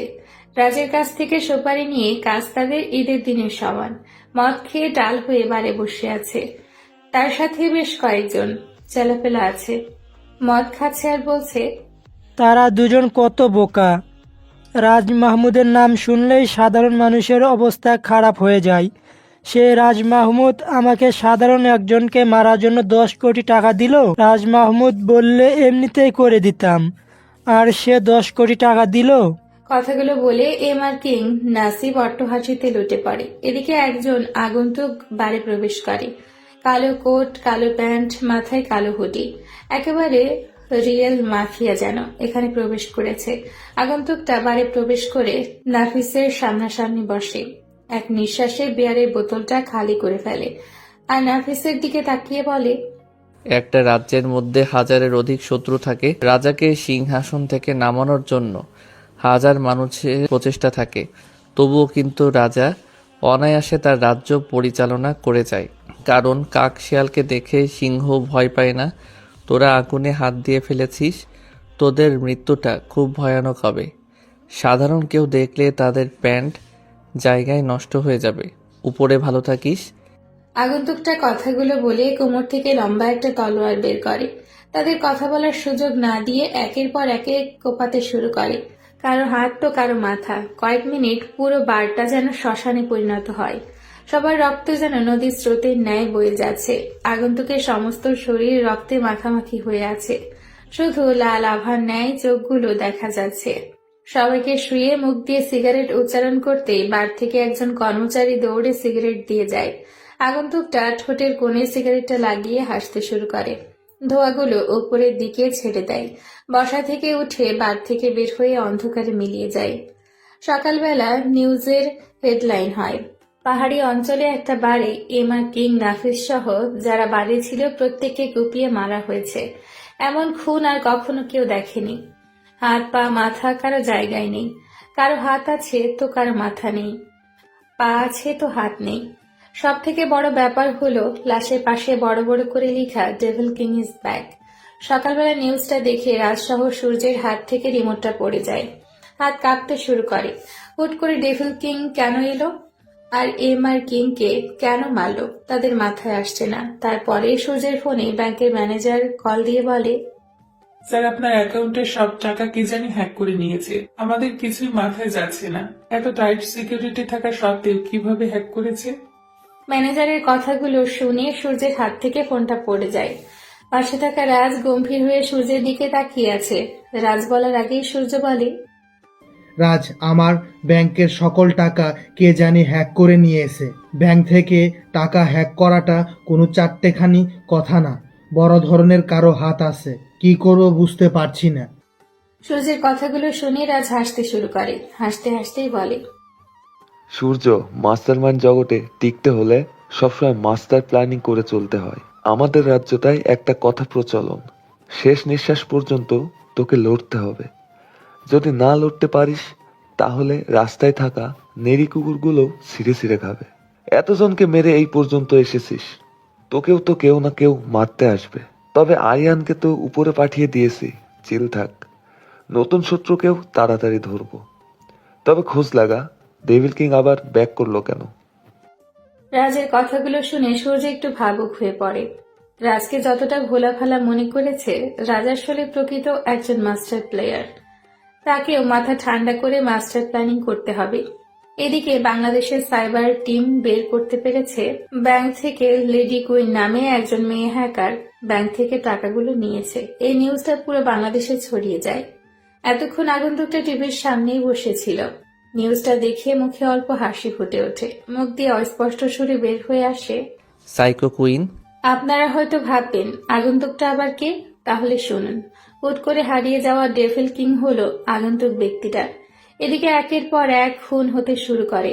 প্রত্যেক লাশের পাশে ডেভিল কিং ইজ ব্যাক লেখা, আর সেটাও তাজা রক্ত দিয়ে। সূর্যের মতো হ্যাকারও ভয়ে আতঙ্কে আছে, কারণ বেশ কয়েকদিন আগে তার একজন বিশ্বস্ত লোককে মেরে তার লাশের পাশে লেখা ছিল, চোখে দেখে মানুষগুলাও অতি অন্ধকারে ভয় আটকে ওঠে, কিন্তু সেই অন্ধকারেই চোখে না দেখা মানুষগুলো দিব্যি মুখে হাসির রেখা ফুটিয়ে চলতে পারে।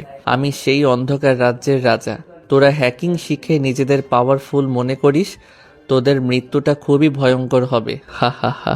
এই লেখাটা দেখার পর থেকে সূর্যের রাতের ঘুম হারাম হয়ে গিয়েছে। হুট করে ডেভিল কিং এর আগমন, তাদের হুমকি, আর কেনই বা তাদের এভাবে হুমকি দিচ্ছে কিছুই মাথায় আসছে না। তবে খুবই সতর্ক তারা। সোফায় বসে আছে রাজ আর সূর্য। সূর্যকে এভাবে গভীর চিন্তায় দেখে রাজ হাসতে হাসতে বলে, সূর্য সাহেব, একটা কথা জানেন তো? কান টানলে মাথা সুরসুর করে বেরিয়ে আসে। ডেভিল কিং কতটা ভয়ঙ্কর তা আমাদের দেখার দরকার নেই, তবে ডেভিল কিং এর দুর্বলতা কি তা জানতে হবে। প্রত্যেকটা মানুষের একটা করে দুর্বলতা থাকে। রাজ কথাগুলো বলে সিগারেট ধরিয়ে হাসতে থাকে। রাজের কথাগুলো শুনে সূর্য ভাবনার জগৎ থেকে বের হয়। রাজ ঠিকই বলেছে, প্রত্যেক মানুষের একটা করে দুর্বলতা থাকে। ডেভিল কিং এর হয়তো কোনো দুর্বলতা আছে। এদিকে রাজ সিগারেট টানতে টানতে সামনে ল্যাপটপ নিয়ে কাজ করতে করতে বলে, কথা ছিল আরিয়ানকে মেরেই আমি আমার বিস্তার করা রাজ্যে চলে যাব, কিন্তু এবার বিষয়টা ব্যতিক্রম। ডেভিল কিংকে মেরে তারপর বাংলাদেশ থেকে বের হব। সে যদি ডেভিল হয় তাহলে আমি সূর্য রাজের দিকে গভীরভাবে তাকিয়ে আছে। রাজ হাসতে হাসতে সূর্যের দিকে ভ্রু কুঁচকিয়ে বলে, আচ্ছা সূর্য সাহেব, রাশিয়ান দ্য কিং মাফিয়ার নাম শুনেছেন? রাজের কথায় সূর্য অবাক হয়ে যায়। সূর্য বুঝতে পারে রাজ কোনো সাধারণ খেলোয়াড় না, মাস্টার মাইন্ড জগতের নিখুঁত একজন খেলোয়াড়। সূর্য অবাক হয়ে বলে, রাশিয়ান দা কিং মালয়েশিয়া একজন বড় মাফিয়া টিম, যারা মালয়েশিয়ার সবকিছু নিজের দখলে নিয়ে গেছে। তা হঠাৎ রাশিয়ান দা কিং ওনার কথা জিজ্ঞেস করার কারণ? ওই রাশিয়ান দ্য কিং আর কেউ নয়, স্বয়ং আমি। রাজের কথা শুনে সূর্য অবাক হয়ে যায়। একের পর এক শক খেয়ে যাচ্ছে। তবে সূর্য বেশ খুশি। রাজ আর ডেভিল কিং এর মাঝে লড়াই করে যে বেঁচে থাকবে, তাকে সে মেরে সবকিছুই নিজে পরিচালনা করবে। এদিকে সাইকো কুইন 10 জন বিখ্যাত হ্যাকারকে ভাড়া করে এনে সূর্যের সব টাকা হ্যাক করায় আর সবার মাঝে ছড়িয়ে দেয় এটা সাইকো কুইন নামে একজনের কাজ। সাইকো কুইন সিদ্ধান্ত নেয় এবার রাজের বিষয়ে তথ্য বের করবে আর হ্যাকারদের বলে দেয় রাজের ওয়েবসাইট হ্যাক করার জন্য। টিমের সবাই লেগে যায়। সাইকো কুইনের কথা মতো একটু পরে ডেনিফ নামে একজন রাশিয়ান হ্যাকার সাইকো কুইনের উদ্দেশ্যে বলে, ম্যাম, ওনার ওয়েবসাইট হ্যাক করা আমাদের জন্য অসম্ভব। উনি অনেক বড় একজন হ্যাকার। ওনার সব সিস্টেম এমনভাবে সিকিউরিটি দেওয়া হয়েছে যে হ্যাক করার চেষ্টা করবে, উল্টো তার সব কিছু হ্যাক হয়ে যাবে। ডেনিফের কথায় সাইকো কুইন চিন্তায় পড়ে যায়। মনে মনে বলে, রাজ মাহমুদকে তো আমি ধরবই। সে আমার থেকে আমার ভালোবাসাকে ছিনিয়ে নিয়েছে। রাজ মাহমুদের ধ্বংসের কারণটা আমিই হব। সাইকো কুইন কাউকে ছাড়বে না। রাত প্রায় 1টা ছুঁই। ঘড়ির কাঁটাটা টিক ভাবে আওয়াজ করতেছে। ডেভিল কিং চেয়ারে বসে সিগারেটে ধোঁয়া ওড়াচ্ছে। মাস্টারমাইন্ড জগতের একজন অংশ ডেভিল কিংও। খেলাটা যখন মাফিয়া আর হ্যাকারদের মাঝে হয় তখন হয়তো পরিস্থিতিটা ভয়াবহ হবে। তাদের রাজ্যটাতে বেইমানি দিয়ে ভরপুর। চেয়ারের জন্য কে কাকে উপরে পাঠাবে সবার অজানা। তবে এই রাজ্যে একটা কথার প্রচলন আছে, নিজের রক্ত কেউ বিশ্বাস করা যাবে না, কারণ এই রাজ্যে যে বিশ্বাস করবে সেই মারা পড়বে। ডেভিল কিং কালো কোট হুডি পরে বের হয়ে যায় অজানা গন্তব্যে। এদিকে বাড়ি বসে পুলিশ অফিসার অনব সমান তালে বিয়ার খেয়ে যাচ্ছে। একেবারে মাতাল হয়ে বার থেকে বের হয়ে যায়। কোন রকম ড্রাইভ করে বাড়ি পথে রওনা দেয়। কিছু দূর যাবার পর কষে ব্রেক করে, কারণ রাস্তার মাঝে একজন মানুষ অবয়ব বসে আছে। গাড়ি থেকে নেমে, শালা চুদির ভাই, রাস্তার মাঝে বসে আছিস কেন? এক্ষুনি উপরে পাঠিয়ে দিতাম। পুলিশ অফিসারের কথাগুলো শুনে লোকটা হাসতে হাসতে বলে, পিপিলিকার ডানা গজায় মরিবার তরে। তোর ডানাগুলো বেশ বড় হয়ে গিয়েছে, সেটাই ছাঁটাই করতে এসেছি। এখানে একজন মরবে, আর সেটা হচ্ছিস তুই। আগন্তুকটা কথাগুলো বলে হুডিটা আর মুখে থাকা মাস্কটা সরিয়ে দেয়। পুলিশ অফিসার আগন্তুকটাকে দেখে চোখগুলো বড় বড় করে ফেলে। কিছু বলতে যাবে তখনই আগন্তুকটা মুখের ভেতর পিস্তল ঠেকিয়ে সবগুলো গরম বুলেট তার মুখের ভেতর চালান করে দেয়। বুলেটগুলো অপর প্রান্ত দিয়ে বের হয়ে যায়। রক্তগুলো ছিটকে গড়িয়ে গিয়ে পড়ে। পুলিশ অফিসারের নিথর দেহ মাটিতে পড়ে থাকে। আগন্তুকটা হাসতে হাসতে অন্ধকারে মিলিয়ে যায়। এদিকে সকালবেলা নিউজে দেখাচ্ছে পুলিশ অফিসার অর্ণবকে ডেভিল কিং মুখের ভেতর লাগাতার গুলি করেছে, যার কারণে সেখানেই মারা যায়। সব থেকে আশ্চর্যের বিষয় হলো পুলিশ অফিসারের চোখগুলো যেন বের হয়ে আসার উপক্রম ছিল। মনে হয় সামনে কোনো ভয়ঙ্কর কিছু দেখেছে। নিউজটা দেখে রাজের চোখগুলো রক্তিম বর্ণ ধারণ করে। অর্ণব তাদের হয়ে কাজ করত, তাকেও ডেভিল কিং মেরে ফেলেছে। এটা আর মানা যাচ্ছে না। রাগে গজগজ করতে করতে ল্যাপটপ নিয়ে বসে। এদিকে গভীর চিন্তার পর সূর্য হাসতে থাকে। হাসতে হাসতে রাজকে বলে, অনেক হয়েছে কুকুর শিয়ালের খেলা, এখন মাঠে বাঘে সিংহের খেলা হবে। দেখা যাক টিকে বাঘ নাকি সিংহ। এদিকে লেডি কুইন পাগলের মতো চেষ্টা চালিয়ে যাচ্ছে কিভাবে রাজের সবকিছু হ্যাক করা যায়। রাশিয়া থেকে যত হ্যাকারকে এনেছে সবাই রাজের ওয়েবসাইট হ্যাক করতে অস্বীকার করে, কারণ হ্যাকিং জগৎটা ভয়ঙ্কর থেকে ভয়াবহ। এই রাজ্যে একবার ধরা পড়লে হয়তো জেল, না হলে দুনিয়ার মায়া ত্যাগ করতে হবে। ডেভিল কিং এর তাণ্ডবে একে একে মাফিয়া থেকে শুরু করে বড় বড় বিজনেসম্যানও মারা পড়েছে, আর যাদের খুন হচ্ছে সবাই বিভিন্ন 2 নাম্বারি কাজে জড়িত। রাজ একটানা 3 ঘন্টা ল্যাপটপের সামনে বসেছিল। টানা 3 ঘন্টা পর রাজের মুখে একরাশ মুচকি হাসি দেখা যায়। সূর্যকে পিছিয়ে থাপ্পড় দিয়ে বলে, চল, একজনকে হাতে পেয়েছি। তোর সব টাকা যে লেডি হ্যাকার হ্যাক করেছে তাকে ধরতে পেরেছি। আমার পূর্ব পরিচিত আস্তানায় আছে। রাজের কথা শুনে সূর্য খুশিতে আটখানা। তার এতগুলো টাকা যে নিয়েছে তাকে ধরতে পেরেছে। তারা দুজন বান্দরবনে চলে যায়। সেখানে রাজের পুরাতন আর পরিচিত গোডাউন, যেখানে রাজ আর আরিয়ানা একসাথে হ্যাকিং কাজটা চালাতো। তারা যেতে যেতে রাত 12টা বেজে যায়। নিস্তব্ধ এক রাস্তা, দূরে ল্যাম্পপোস্টের আলোটাও হালকা লাল আভার ন্যায় জ্বলে উঠছে। রাজ আর সূর্য কয়েক কদম দিয়ে একটা পুরাতন বাড়ির ভেতর প্রবেশ করে। বাড়ি বললে ভুল হবে, পুরাতন একটা গোডাউন। রাজ আর সূর্য ভেতরে প্রবেশ করতেই রাজের চেলাপেলারা চেয়ার এনে দেয়। রাজ দেখতে পায় হাঁটু ভাঁজ করে একজন মেয়েকে বেঁধে রাখা হয়েছে। মেয়েটি পুরো মুখ একটা কাপড় দিয়ে ঢাকা, যেন কোথায় এসেছে চিনতে না পারে। রাজ ইশারা করতেই মেয়েটির মুখ থেকে কাপড়টা সরিয়ে দেওয়া হয়। মেয়েটির মুখটা তার চুল দিয়ে ঢাকা। রাজ আবার ইশারা করে। একটা লোক মেয়েটির চুলগুলো সরিয়ে দেয়। রাজ মেয়েটিকে দেখে শকড হয়ে যায়, কারণ মেয়েটি রাজের পূর্ব পরিচিত। রাজের মুখ থেকে বেরিয়ে আসে, তানিশা? আপনারাও ঠিক ভাবছেন, লেডি কুইন আর কেউ না, আরিয়ানের ফ্রেন্ড তানিশা। তানিশা রাজের দিকে তাকিয়ে হাসতে শুরু করে আর বলে, রাজ মাহমুদ ওরফে বেইমান, আমাকে কি চিনতে পেরেছিস? আমি কে? রাজ হাসতে হাসতেই বলে, তোকে কেন চিনবো না? তুই আরিয়ানের ভার্সিটিতেই পড়তি। তোকে প্রথম দেখাতেই আমি পছন্দ করে ফেলি, কিন্তু তুই সেই চুপচাপ স্বভাবের আরিয়ানকে পছন্দ করে বসলি। আরিয়ান নিজেও জানতো না ভার্সিটির সব থেকে সুন্দরী মেয়েটা তার জন্য পাগল। যখন শুনতে পারি আরিয়ান তোকে চিনেও না, তখনই মাস্টার প্ল্যান করি।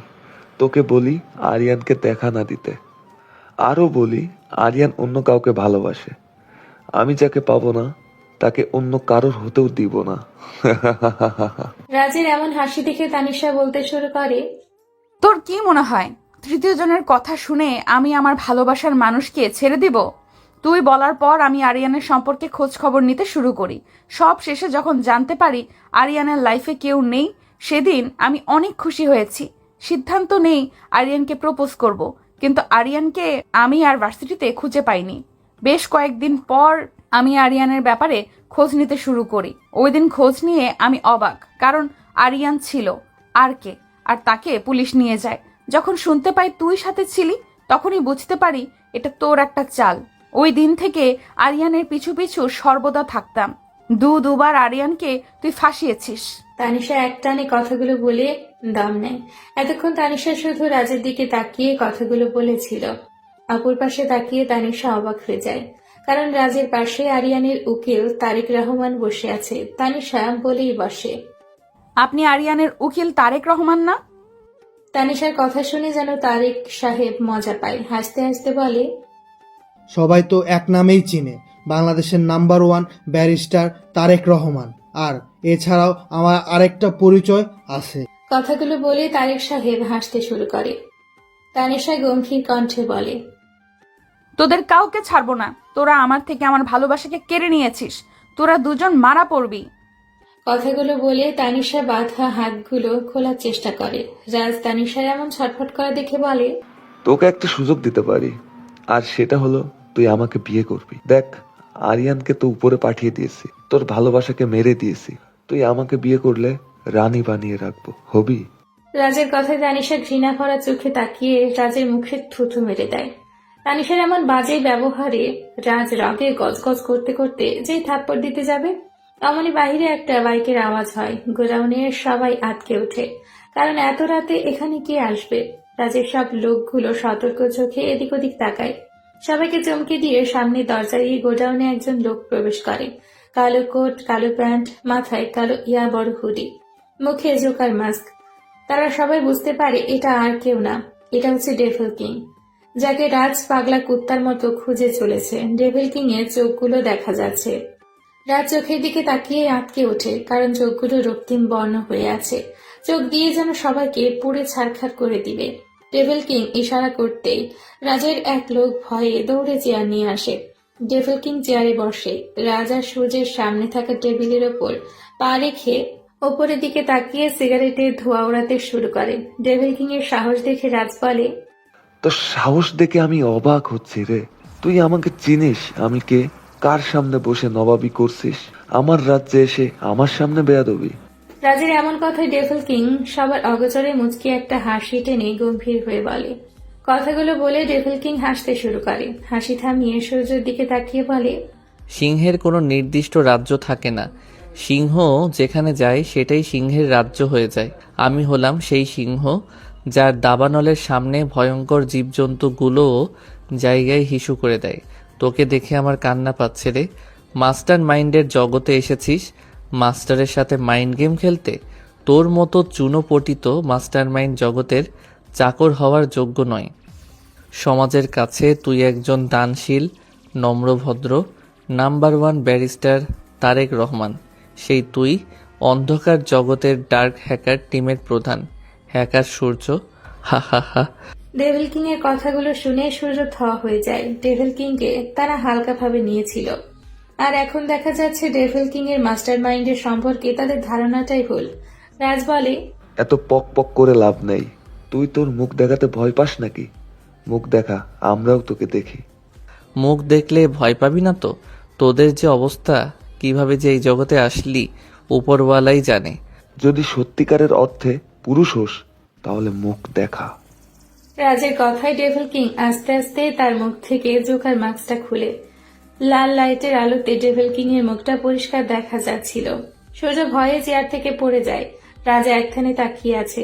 ডেভিল কিং কে দেখে তানিশার মুখে এক তৃপ্তির হাসি ফুটে ওঠে। তানিশা বলে, সিংহ তার রাজ্যে এসে পড়েছে। প্রত্যেকটা কাক শিয়ালকে দৌড়ে দৌড়ে মারবে। কথাগুলো বলে তানিশা হাসতে শুরু করে। ডেভিল কিং ওপরের দিকে তাকিয়ে সিগারেট টেনেই যাচ্ছে। সূর্য মাটি থেকে উঠে ভয়ত কণ্ঠে বলে, আরিয়ান, তুই এখনো বেঁচে আসিস কিভাবে? ওই দিন না নিজের চোখে দেখেছি মরে পড়ে আছিস, কিভাবে সম্ভব? সূর্যের কথায় আরিয়ান হাসতে শুরু করে। আপনারাও ঠিকই ভাবছেন, ডেভিল কিং আর কেউ না, আমাদের আরিয়ান। হাসতে হাসতে বলতে লাগে, তোদের একটা গল্প বলি, কখনো শুনেছিস? সিংহের রাজ্যে সিংহকেই মেরে ফেলতে তোরা তো মাস্টার মাইন্ড নামের কলঙ্ক। আচ্ছা শোন তাহলে। যখন হাসপাতাল থেকে আমাকে তানিশারা নিয়ে যায় সবই ঠিক ছিল, কিন্তু পুলিশ, গুন্ডা পান্ডা সবাই আমাদের লোকেশন পেয়ে যাচ্ছিল।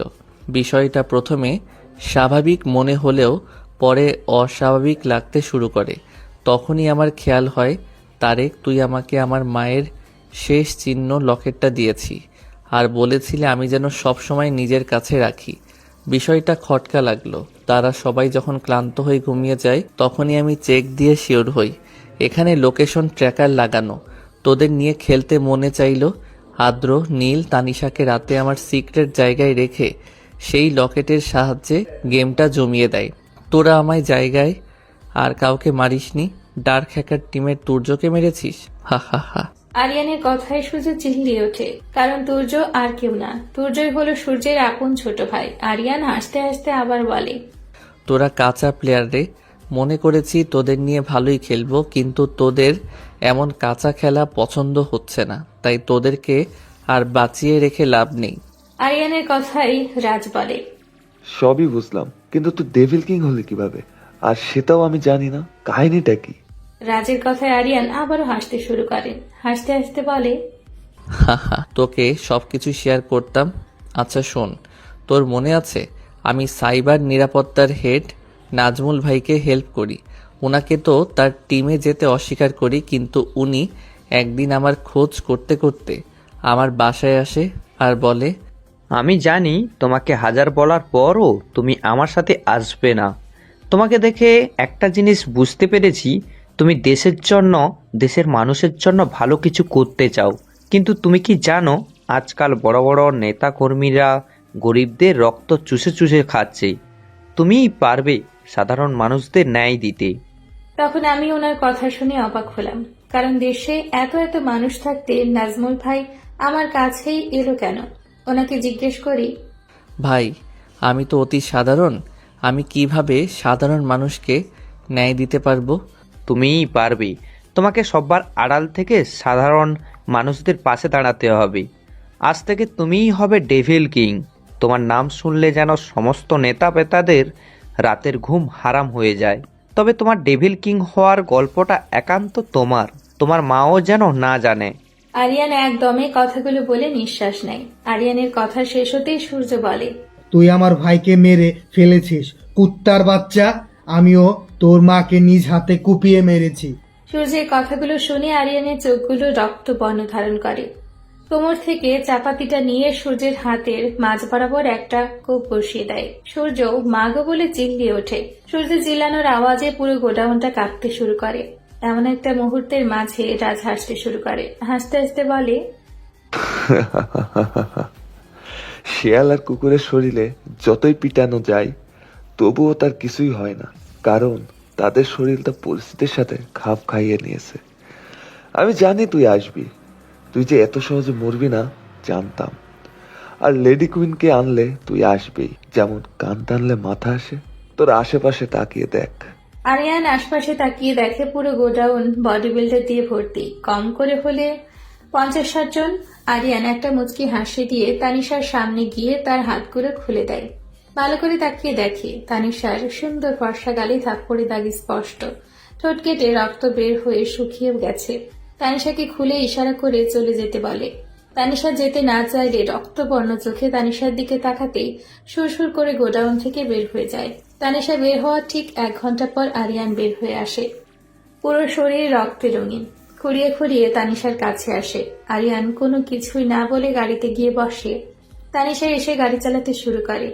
সকালে তানিশা নিউজ চালু করতেই ঝটকা খায়, কারণ টিভিতে নীলকে দেখানো হচ্ছে। নীল বলেছে, বান্দরবান জঙ্গল এলাকায় পরিত্যক্ত গোডাউনে প্রায় অনেক মানুষের লাশ উদ্ধার করা হয়। ভয়ঙ্কর বিষয় হচ্ছে, কে কোনটা, কার বডি কোনটা চিনার কোনো উপায় নেই। হাত, গলা, মাথা, পা কারো কোনোটাই সঠিক জায়গায় নেই। একজনের কাটা মাথা ঝুলিয়ে রাখা হয়েছে, আর রক্ত দিয়ে বড় বড় অক্ষরে লেখা ডেভিল কিং। আরেকটা বিষয় হচ্ছে রেপ কেসে পুলিশ যে ছেলেটিকে গ্রেপ্তার করেছে সে সম্পূর্ণ নির্দোষ। নাম্বার 1 ব্যারিস্টার তারেক রহমান হচ্ছে আমাদের দেশের শত্রু, ডার্ক হ্যাকার টিমের হেড। সব তথ্য পুলিশের কাছে এসেছে। তানিশা কিছু বলতে যাবে তখনই আরিয়ান বলে, নীল নিউজ রিপোর্টার, নীলের মাধ্যমেই আমার নির্দোষ হওয়াটা সহজ হয়েছে। তাদের কথার মাঝেই কলিং বেলের আওয়াজ কানে আসে। তানিশা আটকে ওঠে। আরিয়ান গিয়ে দরজা খুলে দেয়। সামনে আজও আর নীল দাঁড়িয়ে আছে। আরিয়ানকে দুজনে জড়িয়ে ধরে বলে, বস, মাস্টারমাইন্ড জগতের কিং তুই। তোর প্ল্যানিংয়ের জন্য আজ আমরা সফল। যদি মডার্ন নাটকটা না করতি তাহলে কখনোই ধরতে পেতাম না। তাদের কথাগুলো শুনে তানিশার মুখ লাল হয়ে যায়। তার মানে আদ্র আর নীল সব জানতো? তানিশার এমন রাগান্বিত চেহারা দেখে তারা তিনজন দৌড়ে পালায়। সমাপ্ত।